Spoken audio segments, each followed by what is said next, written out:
baiklah anak-anak, sebelum pembelajaran kita mulai, kita berdoa dulu. Silakan dipimpin ketua kelas. Siap, gerak, berdoa, mulai. Berdoa selesai. Beri salam kepada guru kita. Assalamualaikum warahmatullahi wabarakatuh. Ya, waalaikumsalam warahmatullahi wabarakatuh. Bagaimana kabarnya hari ini? Alhamdulillah baik. Baik. Ada yang tidak masuk? Tidak. Tidak ada ya. Alhamdulillah, jadi semuanya tidak ada yang terhalangi.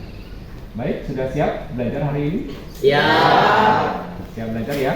Siap. Kalau siap belajar, kita akan mulai kegiatan pembelajaran kita hari ini. Nah. Oke, silahkan dilihat. Hari ini kita akan belajar tentang teks berita, seperti materi yang sudah kita pelajari pada pertemuan sebelumnya. Ini tujuan pembelajarannya adalah peserta didik ya memperdalam pengetahuan tentang unsur kebahasaan dalam teks berita, eksplanasi dengan menandai jenis kalimat dalam teks berita tersebut. Ya. Apa tujuannya? Kita menemukan unsur Teks berita. Teks berita. Ya. Coba kalau seandainya kita menemukan sebuah atau melihat sebuah peristiwa itu, apa yang akan kalian lakukan biasanya? Membaca atau melihat peristiwa. Misalnya ada melihat peristiwa, kemudian kita apa yang kalian lakukan biasanya? Mengomentari ya. Ya, itu kalau dalam media ya. Tapi kalau seandainya peristiwa itu langsung di hadapan kalian, apa yang akan kalian lakukan? Membantu ya, berusaha membantu. Kenapa? Ini adalah wujud simpati atau empati kita kepada orang Lain. Ini sangat penting. Kenapa sangat penting? Ya, wujud rasa tolong menolong ya, kemanusiaan kita kepada orang Lain. Ya, kalau begitu ya, sebagai pemantik rasa ingin tahu kalian ya, Bapak akan membuat atau menyampaikan ya sebuah kalimat pemantik untuk memancing ya, memancing sebelum kita masuk kepada bagian materi inti pelajaran kita. Coba lihat di slide ya. Kita lihat. Bapak tanya dulu. Kita nanti akan melihat sebuah foto ya. Nah, ini foto. Siapa yang masih ingat dengan foto atau kejadian ini? Saya. Siapa ini? Razwa, silakan Razwa. Kejadian apa itu Razwa? Kebakaran, Pak. Kebakaran di mana? Di pasar. Di pasar, di simpang Pemasangan. Ya. Ada yang masih ingat nih kapan kejadiannya selain Razwa? Tanggal 10. Ya, tanggal 10 apa? Hari Kamis. Hari Kamis ya, 10 Agustus tahun ini 2023 hari Kamis. Ya. Baik, lanjut ke pemantik berikutnya ya. Selain foto tadi ya, kalau kita bisa melihat foto tadi itu di mana biasanya, atau peristiwa tersebut di mana biasanya diabadikan? Di internet, betul. Di koran, di televisi. Ya, ada yang pernah nonton berita ini di televisi? Ya. Ada ya? Di liputan 6. Di oke, rasa di liputan 6 SCTV ya. Liputan 6 itu ada di SCTV. Itulah perkembangan informasi saat ini sangat begitu pesat ya. Kejadiannya baru terjadi, kita langsung bisa melihat di berbagai media, termasuk media sosial. Ya. Kemudian seberapa penting unsur kebahasaan itu ada pada teks berita? Agar pembaca dapat memahami isi teks berita itu. Iya, sangat penting ya berarti ya. Tujuannya apa? Untuk memahamkan ya pada pembaca tentang berita atau informasi yang bayangkan kalau berita ditulis atau disampaikan dengan tidak memperhatikan unsur kebahasaan, nanti akan kacau jadinya ya. Ya, seperti itulah ya. Jadi hari ini kita akan belajar tentang unsur kebahasaan pada teks berita. Nah, sudah siap belajar? Sudah siap belajar? Sudah. Semangat belajar? Semangat. Kalau semangat belajar, coba tanya dulu ya. Masih ingat slogan MTS yang betul betul? Masih. Apa? Semangat pagi. Kemudian kalau saya tanya Yang kedua, jawabannya apa? Allah. Luar biasa. Kemudian yang ketiga, Allah. ada dulu semangatnya ya. Sudah siap? Dan MTSN 1 Mesuji. semangat lagi modal prestasi. MTSN 1 Mesuji. Luar biasa. Ya, MTSN 1 Mesuji. Allahu Akbar. Terima kasih. Mudah-mudahan dengan semangat kalian belajar hari ini bisa memberikan dampak yang positif sehingga kalian akan terus semangat mengikuti kegiatan pembelajaran selanjutnya. Ya. Baik, kita kembali ke fokus pembelajaran. Ya, hari ini kita akan melaksanakan sebuah kegiatan ya yang berkaitan dengan materi tentang unsur kebahasaan dalam teks berita. Ya. Oke, dilihat dulu teks berita. Ya, kenapa teks berita itu ada unsurnya itu? Sedang di sini agar Karena unsur kebahasaan Ya, inilah ciri yang khusus. dapat dijadikan sebagai ciri khusus untuk mengenali suatu teks. ya, jadi sebuah unsur kebahasaan itu menjadi ciri khusus ya untuk mengenali sebuah teks. Ya. Nah, dalam hal ini kita membahas tentang teks berita. Ya, oke, ini sebagai pemanasan dulu ya.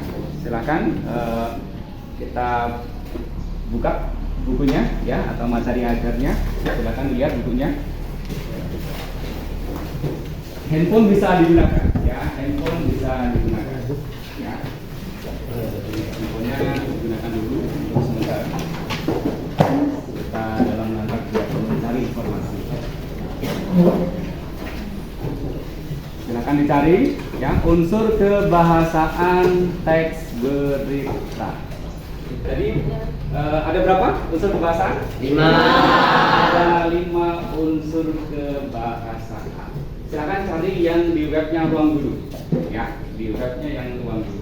Jelas? Ada pertanyaan? Tidak ada ya. Kalau tidak ada, kita masuk ke bagian yang kedua yaitu kita akan bekerja ya.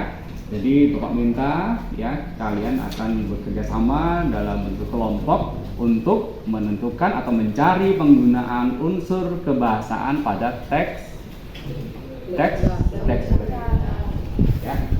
Oke. Silakan. Hari ini kita akan mulai dengan kegiatan awal ya. Ya nanti Bapak minta untuk mengerjakan LKPD ya, nanti akan Bapak sampaikan LKPD-nya ya. Tapi sebelum itu kita bentuk dulu ya. Kita nanti akan menemukan ya unsur kebahasaan dalam sebuah teks berita. Nah, beritanya nanti kita cari berita dari link di internet ya. Silakan kita searching dulu ya. Kalian cari dulu berita tentang peristiwa kebakaran Pasar Simpang Belanda. Ya. Peristiwa kebakaran Simpang Belanda.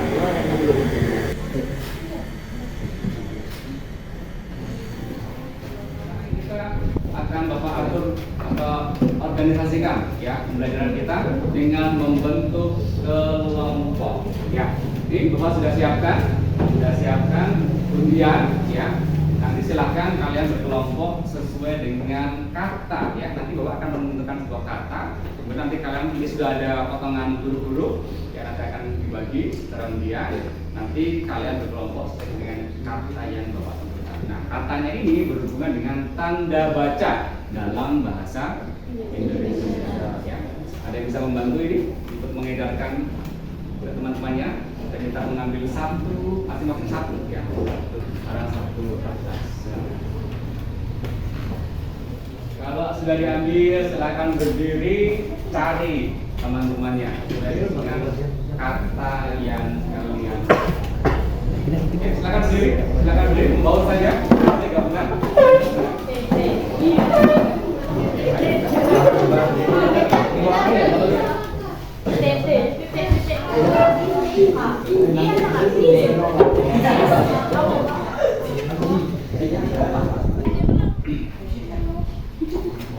Sudah ditemukan beritanya? Ya, kalau sudah silakan berdiskusi, ya, mencari unsur kebahasaan, ya, yang sudah ada pada LKPD, pada lembar LKPD.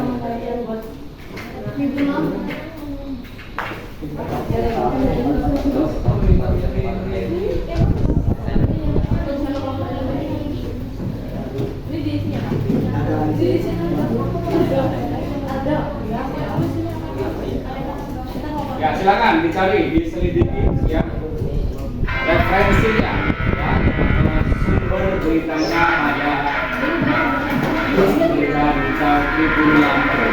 Silakan dibaca,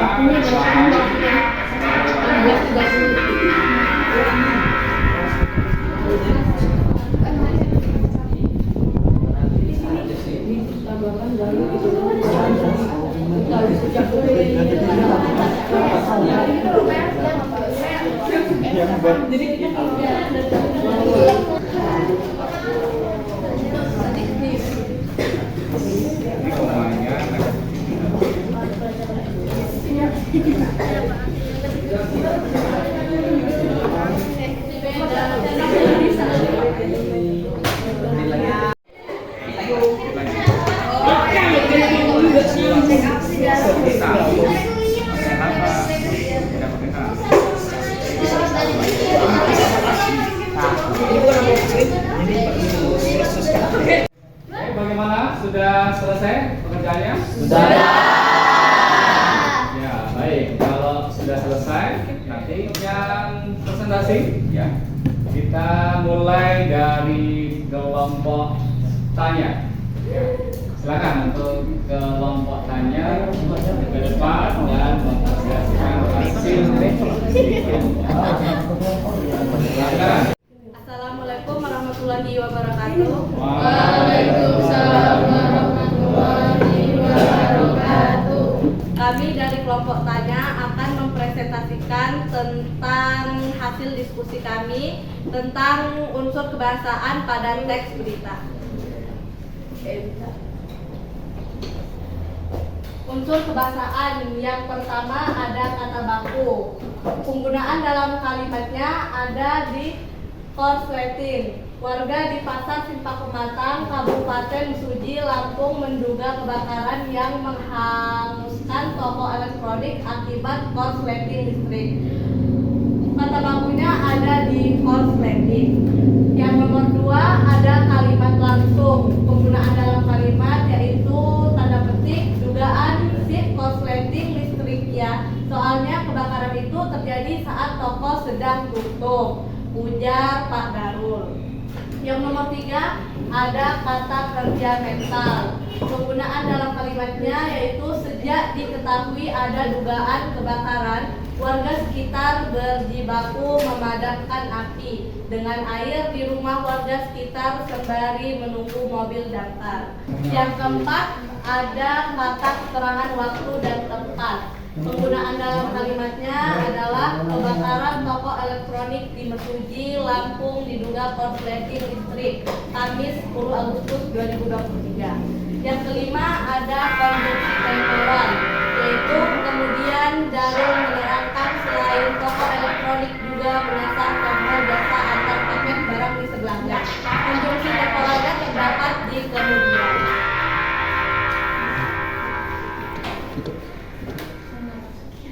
Sekian hasil presentasi kami dari kelompok tanya. Kami akhiri. Wassalamualaikum warahmatullahi wabarakatuh. Waalaikumsalam warahmatullahi wabarakatuh. Baik, untuk kegiatan selanjutnya, kelompok lain silakan memberikan tanggapan terkait dengan hasil dari diskusi kelompok atau hasil yang sudah ditemukan oleh kelompok tanya, ya. Satu kelompok untuk menanggapi satu unsur kebahasaan. Paham? Ya. Kita mulai yang kata baku. Silakan. Kelompok kelompok Ado. Silakan. Kami dari kelompok titik yang menyampaikan bahwa tadi dalam penyampaian dari pihak kelompok tanya, menurut saya tidak sependapat karena ia hanya menyampaikan kata bakunya hanya terdapat di korsleting listrik. Tetapi kata baku tersebut terdapat di banyak tempat. Warga di pasar Simpang Pematang merupakan kata baku. Semua kata baku. Jadi pendapat saya lebih kurang akurat. Terima kasih. Oke, baik. Tanggapan dari kelompok 1 mereka bahwa kalau di kelompok tanya hanya menyebutkan pada satu kata, yaitu kata korsleting. Padahal banyak kita temukan ya kata lain di kalimat itu yang juga menggunakan kata baku. Ya, oke, betul ya. Masukkan ya dari kelompok atau terkait dengan kata baku. Saya tambahkan satu lagi nih. Kalau yang ini, karena ini fokus ke satu kata, kira-kira pernah dengar nggak kata tidak baku dari kata korsleting itu? Ya, betul ya. Jadi pada keseharian kita mendengar kata korsleting, betul ya. Itu tidak baku. Yang baku adalah korsleting. Ya. Oke, kita lanjut ke unsur yang keempat. Ya, silakan kelompok kita untuk menanggapi. Kami dari kelompok strip akan menanggapi hasil kelompok tanya. Kami minta dipertegas di mana letak tempat dan waktunya. Letak keterangan tempat dan letak keterangan waktu. Ya, nggak apa-apa. Saya pertegas ya. Jadi kelompok kita menanyakan mana kata yang menunjuk keterangan tempat dan keterangan waktu. Bisa dipertegas. Keterangan. Coba diteruskan dulu.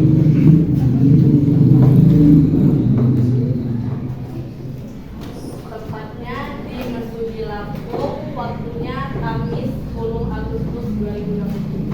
Ya. 4 unsur kebahasaan sudah selesai kita temukan, sudah kita bahas. Sekarang kita menuju ke unsur kebahasaan yang kelima, yaitu konjungsi temporal. Silakan kelompok terakhir untuk menanggapi tentang konjungsi temporal. Kami dari kelompok petik setuju atas kelompok tanya bahwa kemudian termasuk ke dalam konjungsi temporal. Ya.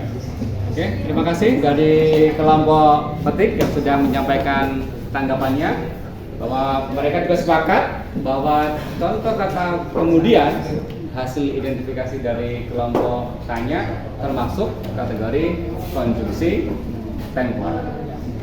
Ya. Baik, satu persatu sudah selesai kita bahas ya, dan kita sudah mendapatkan banyak informasi terkait dengan unsur kebahasaan pada teks berita. Kita aplaus sekali lagi untuk kelompok tanya. Dan silakan untuk kembali ke tempat duduknya. Silakan. Baik, anak-anak, dari hasil kegiatan inti kita sudah menemukan banyak sekali penggunaan unsur kebahasaan pada teks berita tentang apa ini tadi? Kebakaran ya, kebakaran yang terjadi di Simpang Pematang. Nah, sekarang sebelum pelajaran kita tutup, ya, ada yang ingin menyimpulkan apa materi atau hasil belajar yang kalian dapatkan pada pertemuan hari ini? Ya, Abdul, silakan Abdul. Setelah saya mempelajari unsur kebahasaan teks berita, saya menyadari satu unsur di mana kebanyakan warga atau masyarakat seringkali mengatakan dengan salah, yaitu korsleting listrik. Terkadang masyarakat menggunakan kata korslet. Begitu pendapatnya. Ya, oke, betul ya yang disampaikan oleh Aldo. Memang betul, pada kenyataannya kita sering menemukan penggunaan kata tidak baku di lingkungan kehidupan kita sehari-hari. Yang orang menyebutnya korslet, padahal yang itu adalah korsleting. Baik, selanjutnya ada lagi satu lagi yang ingin memberikan kesimpulan. Ya, silakan Siva. Setelah saya belajar tentang tes berita hari ini, saya menemukan ada beberapa unsur kebahasaan. Di antaranya ada kata baku, kalimat langsung, kata kerja mental, kata keterangan waktu dan tempat, dan konjungsi temporal. Gitu, Pak. Ya, oke. Terima kasih. Siva, ya, Siva sudah menyampaikan simpulan belajar kita pada hari ini. Betul. Bapak hanya ingin menegaskan bahwa yang disampaikan oleh Ardo, yang disampaikan oleh Sipa sesuai dengan hasil belajar kita hari ini. Ya, jadi pada kenyataannya memang dalam kehidupan sehari-hari kita menemukan banyak penggunaan kata tidak baku. Nah, tugasmu setelah tahu, oh ternyata ini kata tidak baku, ini kata yang baku, harus bisa menempatkan kapan kita menggunakan kata baku, kapan kita menggunakan kata tidak baku dalam situasi komunikatif. Nah, dalam teks berita harus harus menggunakan bentuk yang baku, ya, seperti itu. Jelas ya? Nah, tapi boleh juga ada bentuk tidak baku kalau dia dalam bentuk kalimat langsung. Dia merupakan contoh ujaran atau ucapan seseorang. Seperti pada teks yang ini, ya. Ini kan ada kata tidak baku ini. Dugaan si, ya ini boleh nih, ya, karena ini merupakan hasil dari percakapan, hasil ucapan seseorang sebagai narasumber pada peristiwa tersebut, ya. Kemudian betul kita bersama-sama telah menemukan ada kata baku, kalimat langsung, kata kerja mental, keterangan waktu dan tempat, dan konjungsi temporal pada teks berita. Jadi nanti kalau ada tugas atau ketika kalian menjadi seorang jurnalis misalnya ingin memuat atau menulis sebuah berita, jangan lupa gunakan kata beberapa ini, ya, yang masuk dalam unsur kebahasaan agar berita yang kita sampaikan dapat dipahami dan sesuai dengan kaidah penulisan sebuah berita yang baik dan benar. Seperti itu, ya. Oke, hari ini kita sudah belajar banyak, ya, tentang unsur kebahasaan, ya. Nanti sebagai bahan bacaan di rumah silahkan mencari contoh-contoh berita, baik itu dalam media yang cetak, ya, kita punya Lampung Pos, atau bisa melihat dari berita di televisi ataupun melalui media daring, ya, atau digital, ya, karena sekarang ini zamannya serba digital. Kita bisa mendapatkan informasi secara cepat, ya. Salah satunya mulai sebuah berita atau informasi. Ya, anak-anak, pada hari ini kita sudah selesai, ya, membahas materi tentang unsur kebahasaan pada teks berita, ya. Mudah-mudahan materi ini bermanfaat dan bisa kita terapkan dalam kehidupan kita sehari-hari. Saya harapannya kalian nanti ada yang jadi seorang jurnalis, ya, menjadi seorang wartawan, ya. Tapi sampaikan berita atau informasi secara tepat, ya, sesuai dengan fakta yang terjadi. Demikian pertemuan kita hari ini. Akhiri, assalamualaikum warahmatullahi wabarakatuh. Waalaikumsalam.